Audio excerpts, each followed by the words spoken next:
और उनकी जन्मभूमि ऊंचे गांव में हुई। यहाँ देह कुंड पर पीढ़ियों से यहाँ के तीर्थ पुरोहित श्री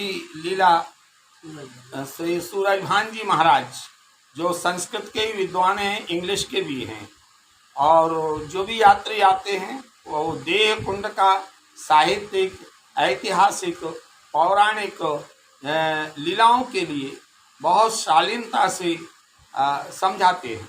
मैं तो ये कहूँगा ऐसे ब्रजवासियों का मिलना बहुत कठिन है। तो श्री सूरजभान जी महाराज से मैं जानना चाहूँगा, जो इस समय मुंबई में बैठ कर के लोग वार्ताएं कर रहे हैं ब्रजवासियों के प्रति और राधा नाम के प्रति। देखो, राधा ही कृष्ण है, कृष्ण ही राधा है। एक प्राण है, दोनों के देह ही अलग अलग है। बिना राधा रानी के ठाकुर जी अधूरे हैं। राधा रानी हर समय ठाकुर जी के सानिध्य में है। नागा जी की करमखंडी में जो लीला है, उसकी लीला यह है कि संत नागा जी महाराज वृंदावन रोजाना ब्याली जी के दर्शन करने जाते। अब जैसे जा रहे कुछ लेट हो जाते हैं, लेट होने के बावजूद भैंस के पेड़ के नीचे और उनकी जटा रिझ जाती है। जब कृष्ण का आराधना करते हैं और कृष्ण का आह्वान करते हैं कि प्रभु मुझे दर्शन की इच्छा ही, आप मुझे क्यों नहीं बुला रहे हो, क्यों विलम्ब कर रहे हो, तो ठाकुर जी वहाँ प्रागट है। जहाँ प्रागट होने के बाद में बोलते हैं कि भाई मैं तेरी जटा को सुलझा दूँ, जहाँ तुझे जाना है वहाँ पहुँच जा अपने लक्ष्य पर। नागा जी बोलते हैं संत कि जिसने इसे इल्झाया है वो ही सुलझाएगा। बोला मैंने इल्झाया है तो मैं आ तो गया सुलझाने के लिए। बोलो बिना राधा रानी के प्रभु नहीं, राधा रानी के सहित प्रभु आएंगे तो मैं इसका निराकरण करूँगा, तब तो मैं जटा सुलझाऊँगा। राधा रानी ठाकुर जी के कंधे पे मुंह लगा के खड़ी हो जाती हैं कि बाबा मैं आ तो गई, इनके साथी तो हूँ, इनसे दूर कहाँ हूँ। तो संत क्या कहते हैं कि स्वामी जी अब जटा को क्या सुलझाओगे,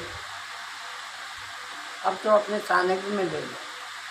तो राधा रानी के बिना ठाकुर जी अधूरे हैं, एकदम अधूरे हैं। राधा ही कृष्ण है, कृष्ण ही राधा है, दोनों के प्राण एक हैं, खाली देह स्वरूप में लीला कर रहे हैं अलग अलग। और राधा नाम का उच्चारण आपकी भावना से, आपके मान्यता से राधा नाम का उच्चारण करना ठीक है, या राधा नाम के उच्चारण के बिना ठाकुर जी दूरी नहीं है, अलग अलग ब्रह्म वैदिक अलग कह रहा है। राधा के बिना तो ठाकुर जी एकदम अधूरे हैं। उनका मानना ये भी है, राधा है, उनका मानना ये भी है कि सिर्फ हरे कृष्ण महामंत्र ही पूर्ण है, उसके अलावा राधा नाम के मंत्र ये कोई मंत्र नहीं है। ये सिर्फ आपने अपने अलग अलग संप्रदायों ने जो प्रमाणिक भी नहीं है, उनका कहना ये है कि आप लोगों ने अपने मन से बातें बना ली है और कोई कविताओं के आधार पे आप लोग राधा राधा नाम जपते हैं।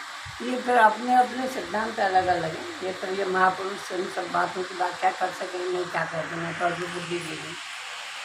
ये साधारण तो नहीं है, बहुत बड़ी चीज़ है। राधा कोई साधारण नहीं है, राधा एक शक्ति है। राधा कृष्ण जहाँ है वहाँ राधा है, और राधा है वहाँ कृष्ण। तो राधा नाम भी है और मंत्र भी है, या सिर्फ मंत्र भी राधा है, नाम भी राधा है, आदि शक्ति है।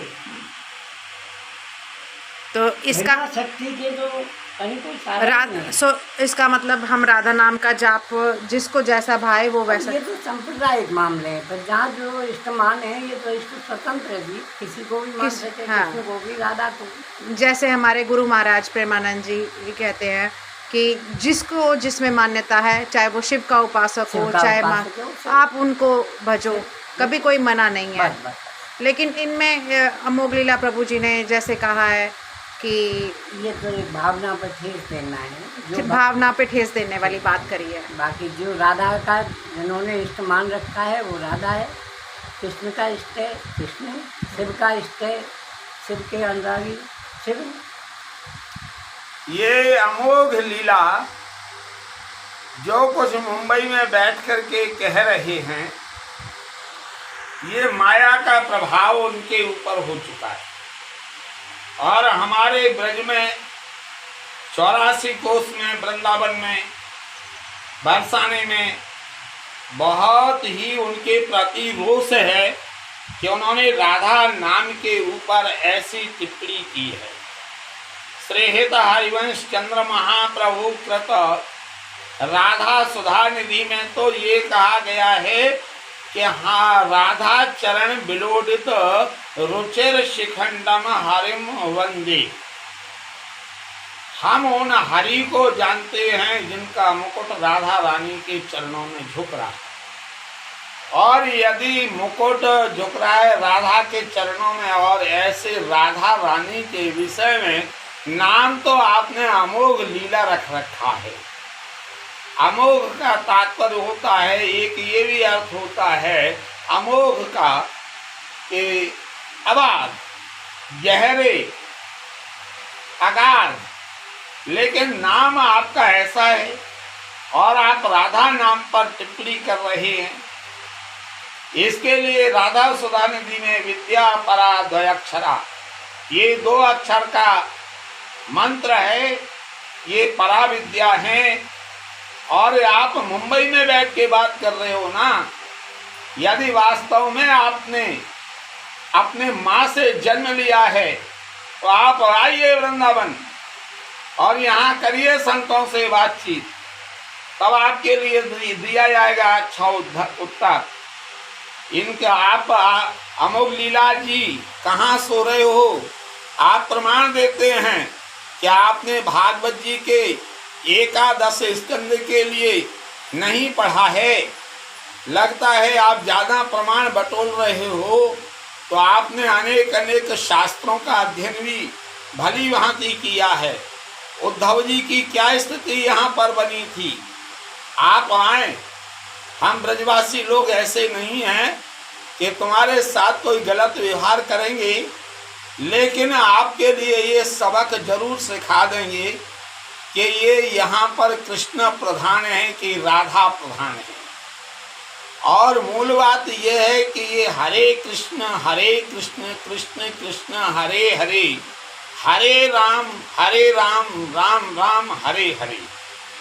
तो अभी आपके जो अपने अनुयायी हैं वह भी इसका उच्चारण सही तरह से नहीं करते हैं। हरे कृष्णा क्या होता है? हमारे यहाँ तो कृष्णा नाम कृष्ण का नहीं है, जमुना जी का है। हमारे यहाँ कृष्णा नाम राधा का है, कृष्ण का नहीं है। जो कृष्ण के रस में डूबी हुई हैं वो कृष्णा हैं। सही तरह से तो कृष्ण है, होना तो चाहिए हरे कृष्ण कृष्ण कृष्ण हरे हरे। और बोला जा रहा है हरे कृष्णा कृष्णा कृष्णा हरे हरे। तो आइए वृंदावन में आपको समझाएंगे कि ये आप भी सही तरह से मंत्र जाप करवा रहे हो, मंत्र कीर्तन करवा रहे हो या नहीं करवा रहे हो। ये वृंदावन प्रेम की नगरी है। उद्धव से शिष्य यहाँ आए पाठ पढ़ने को। वृंदावन प्रेम की पवित्र पाठशाला है। हम लोग किसी को गाली गलौज नहीं करते हैं, बहस नहीं करते हैं। कभी कभी तो आपकी वाणी को सुनकर के ऐसा भी लगता है कि पिक्चरों में काम करने वाले एक्टरों की एक्टिंग आप करते हैं, उस प्रकार से आप बोला करते हैं। तो ये आप क्या वहाँ बैठे बैठे ये जानना चाह रहे हैं कि वृंदावन के और ब्रज की रसिक कितने गहराई में है?